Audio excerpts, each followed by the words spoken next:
Salam Indonesia, Des Purba mempersembahkan jurnal penyesuaian dan jurnal penutup. Dalam episode sebelumnya, pemirsa masih ingat, kita juga sudah membahas jurnal penyesuaian. Episode ini juga membahas jurnal penyesuaian. Apa bedanya? Tidak ada beda, hanya penempatan dalam konteks pembahasan penyajian laporan keuangan. Kita lihat, jurnal penyesuaian dalam episode yang lalu itu diletakkan sebagai bagian dari jurnal penyesuaian. Ada 4 item penyesuaian yang keseluruhannya sudah dimasukkan ke dalam kolom jurnal penyesuaian yang ada di neraca lajur.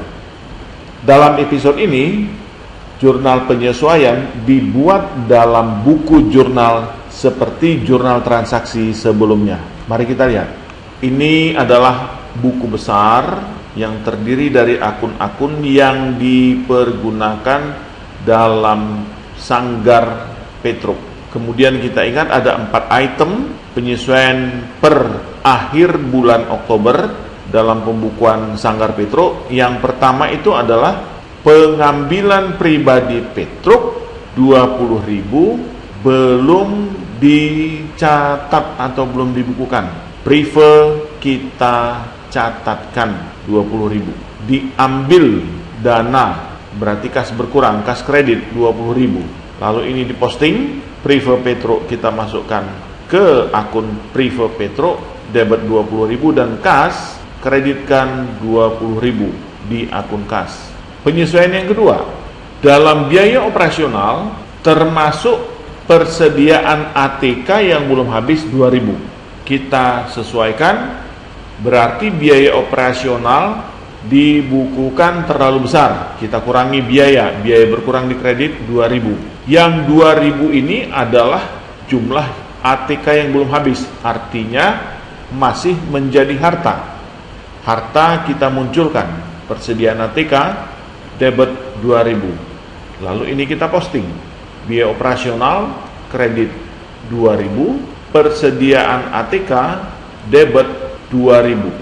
Penyesuaian ketiga, ada tagihan dari Matiko untuk servis mobil yang belum dicatat senilai 2.500, artinya biaya operasional kita tambah 2.500, di mana biaya servis ini belum dibayar, artinya utang usaha muncul atau timbul 2.500 rupiah.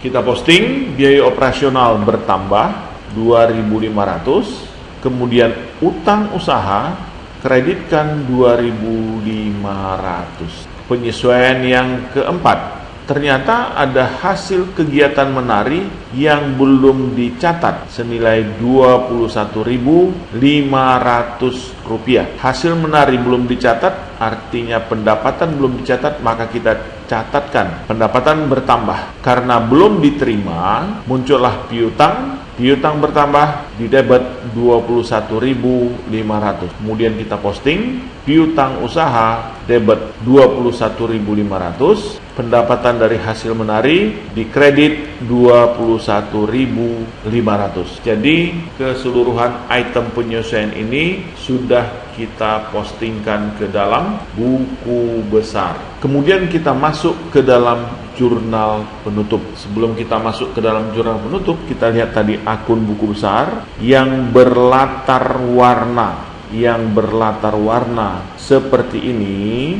itu adalah penyesuaian yang baru kita selesaikan sebelumnya. Sekarang kita masuk ke dalam jurnal penutup.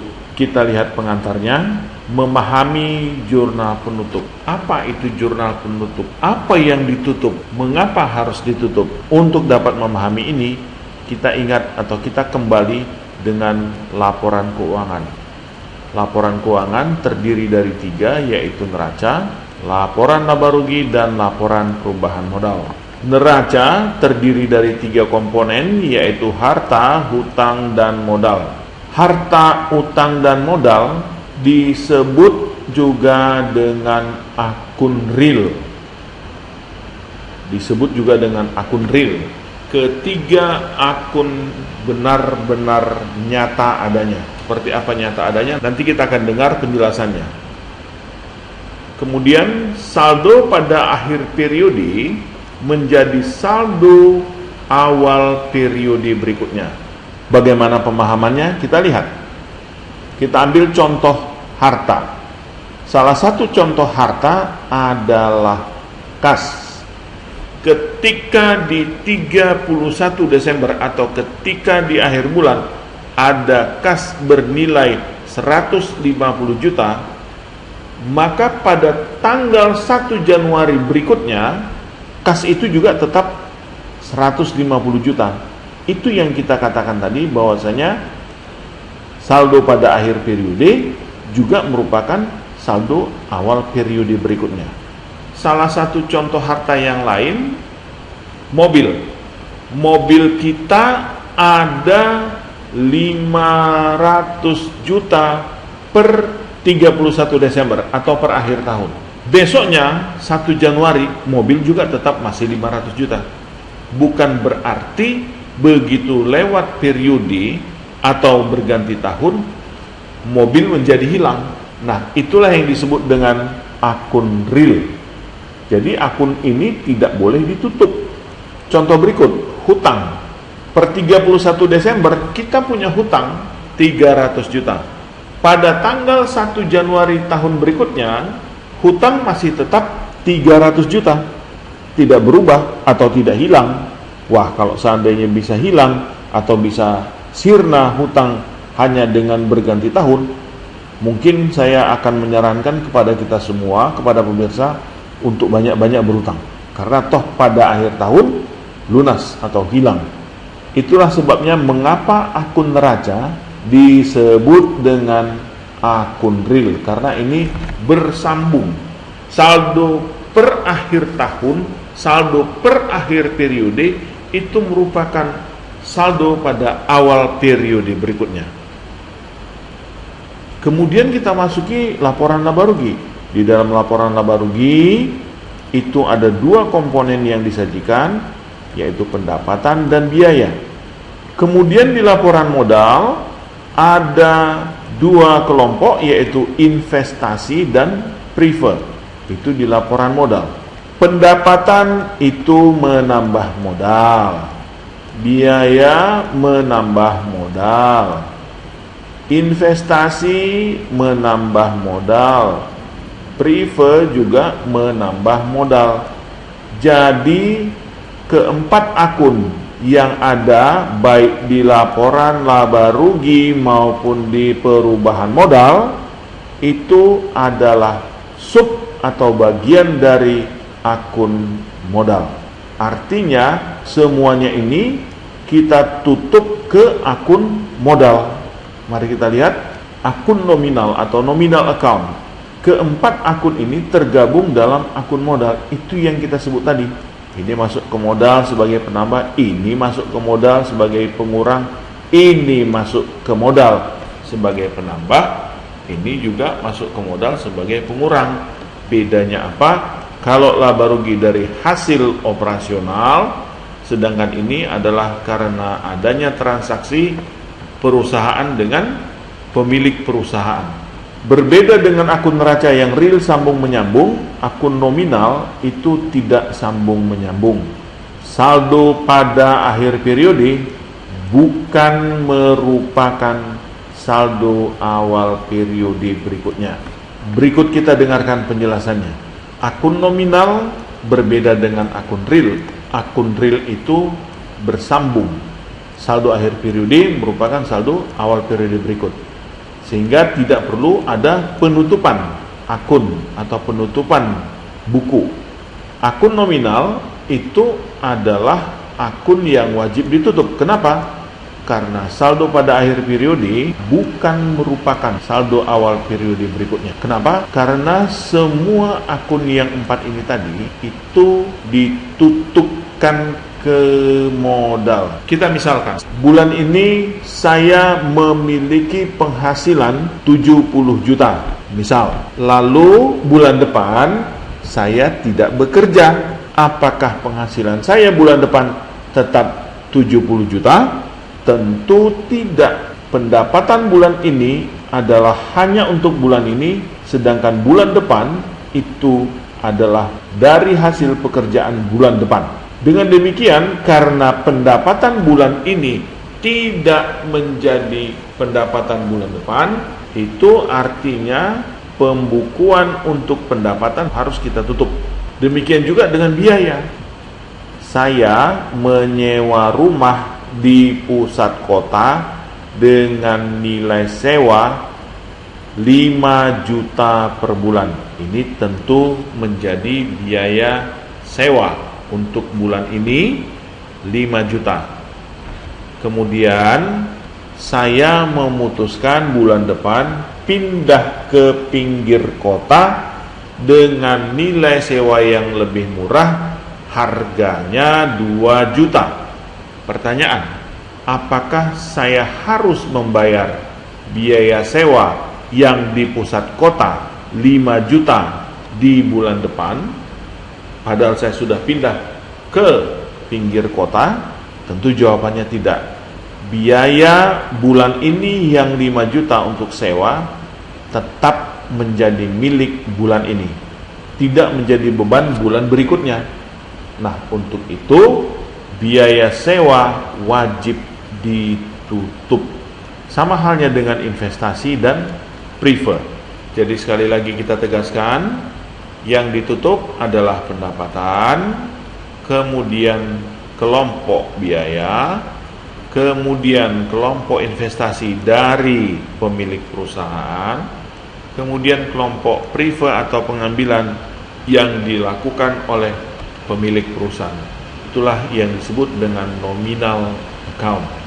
Ada 3 komponen penghasilan atau pendapatan, yaitu hasil mendalang, hasil mendongeng, dan hasil menari.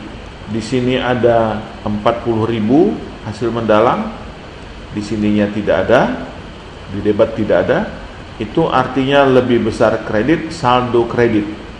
Saldo kredit 40.000.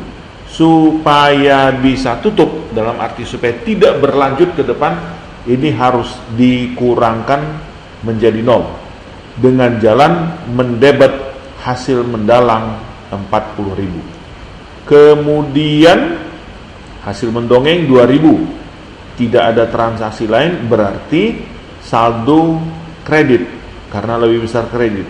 Dan ini hanya saldo untuk bulan Oktober, jadi ke bulan November tidak ada, sehingga hasil mendongeng ini harus ditutup, harus dikurangi menjadi 0. Kita letakkan tentunya di debit 2.000. Demikian juga hasil menari yang sempat tidak tercatatkan, tidak ada transaksi lain, berarti saldo kredit. Supaya bisa tutup, kita harus debitkan hasil menari 21.500. Lalu penutupan ketiga pendapatan ini kita imbangi dengan mengkreditkan akun ikhtisar laba rugi 63.500. Dan yang namanya jurnal itu harus dimasukkan ke buku besar. Mari kita lihat. Nah, hasil mendalang masukkan ke mendalang. Hasil mendalang 40.000, ini dia. Mendongeng 2.000, ini dia. Menari 21.000, ini dia. Dan ikhtisar laba rugi 63.500. Jadi 63.500 ini adalah gabungan dari seluruh unsur pendapatan yang telah kita tutupkan. Nilai dengan latar belakang warna seperti ini dia, itu adalah item untuk menutup pendapatan. Setelah menutup pendapatan, kita berikutnya adalah menutup akun biaya. Biaya kita lihat ada biaya operasional, ini dia, dan ada biaya gaji. Kita lihat biaya operasional. Debit 12.500, kemudian debit lagi 2.500, 2.000. Jadi saldonya adalah 12.500. yaitu saldo debit karena lebih besar. Maka kita harus bukukan ke sebelah kredit di biaya operasional. Supaya apa? Supaya biaya operasional ini menjadi nol, tidak bersisa ke bulan berikut. Demikian juga dengan biaya gaji, ada 5.000, tidak ada transaksi lain, saldo debit karena lebih besar debit daripada kredit. Supaya bisa ditutup, kita harus bukukan dengan membuat atau dengan mencatatkan nilai 5.000 di kredit pada akun biaya gaji.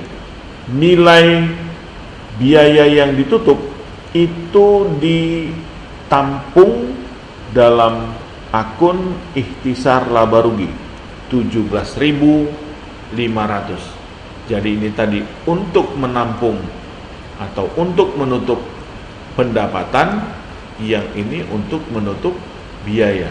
Sama dengan sebelumnya, setiap jurnal harus dimasukkan ke buku besar. Kita masukkan ikhtisar laba rugi, kita debit 17.500, biaya operasional kita kredit 12.500, 5.000 biaya gaji.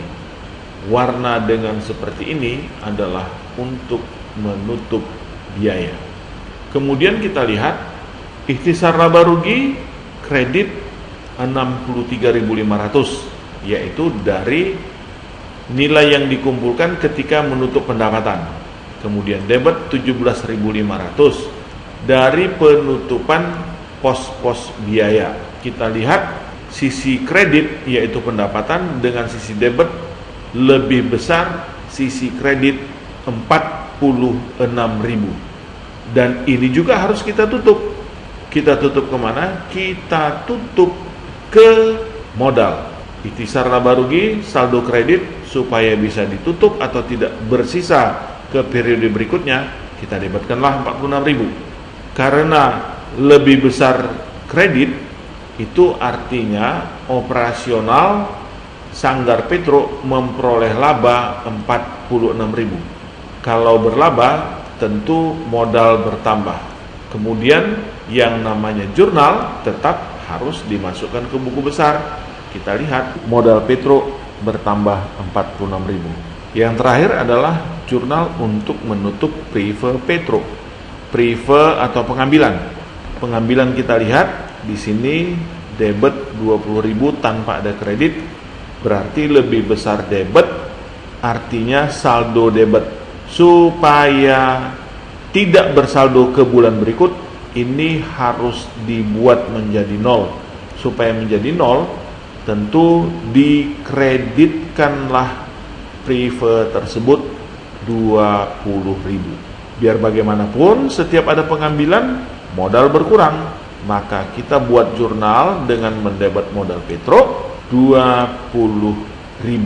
Kemudian kita lihat setelah diposting modal Petro berkurang 20.000, prive Petro menjadi habis. Kita jumlahkan akun per akun. Kita mulai dari akun kas. Debit 142.000, kreditnya 37.000, masih mempunyai saldo 105. Inilah yang menjadi kas di awal bulan berikutnya atau di awal bulan November, karena ini adalah bulan Oktober. Kemudian kita masuki ke modal Petro. Kita jumlahkan 146.000 kredit, debit hanya 20.000, kita ambil sisi yang terbesar 146.000, masih ada saldo yaitu saldo kredit 126.000. Ini juga akan menjadi saldo di awal bulan berikut. Hasil mendalam kita lihat debit 40.000, kredit juga 40.000. Jadi tidak ada lagi saldo. Kenapa? Karena sudah ditutup yang ini tadi. Demikian juga hasil mendongeng 2.000 sudah ditutup, dia tidak mempunyai saldo. Hasil menari atau pendapatan menari 21.000 debit, 21.000 kredit, tentu tidak mempunyai saldo, di mana ini tadi sudah ditutup dengan mendebitkan hasil menari. Begitu juga halnya dengan biaya operasional. Biaya operasional Debit 14.500, kredit juga 14.500, sehingga tidak mempunyai saldo untuk bulan berikut karena sudah ditutup. Biaya gaji, demikian juga debit kredit sama 5.000. Persediaan ATK, debit 2.000, kredit kosong, berarti saldo debit. Kenapa? Karena debit yang besar. Persediaan itu adalah harta. Artinya nilai yang 2.000 ini merupakan saldo yang akan terbawa ke bulan berikutnya. Demikian juga dengan hutang. Kita lihat di sini 2.000 kredit, di sini kosong, berarti saldo kredit. Kita ambil dari nilai yang terbesar, saldo 2.500. Piutang usaha juga demikian, 21.500 sisi yang terbesar, ditemukanlah saldo 21.500. Sedangkan Prive Petro tidak ada saldo. Kenapa? Karena sudah ditutup. Demikian juga dengan Ikhtisar Laba Rugi, sisi debitnya 63.500, sisi kreditnya 63.500. Tidak ada saldo karena sudah ditutup. Jadi jelaslah bagi kita yang ditutup itu hanyalah unsur pendapatan, biaya, laba rugi, ikhtisar laba rugi, dan Prive. Unsur neraca harta utama modal tidak ditutup. Mekanisme jurnal penutup sebagai berikut. Pendapatan kita tutup kemana? Ditampung ke ikhtisar laba rugi. Biaya juga kita tampung di ikhtisar laba rugi. Seluruh biaya kita tutup, ditampunglah itu semua ke ikhtisar laba rugi. Lalu ikhtisar laba rugi itu kita tutup, masukkan ke akun modal.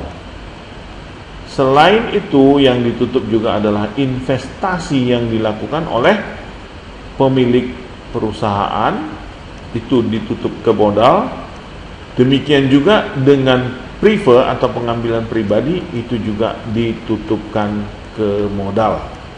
Dengan demikian, kita sudah memasuki seluruh tahapan dari proses akuntansi.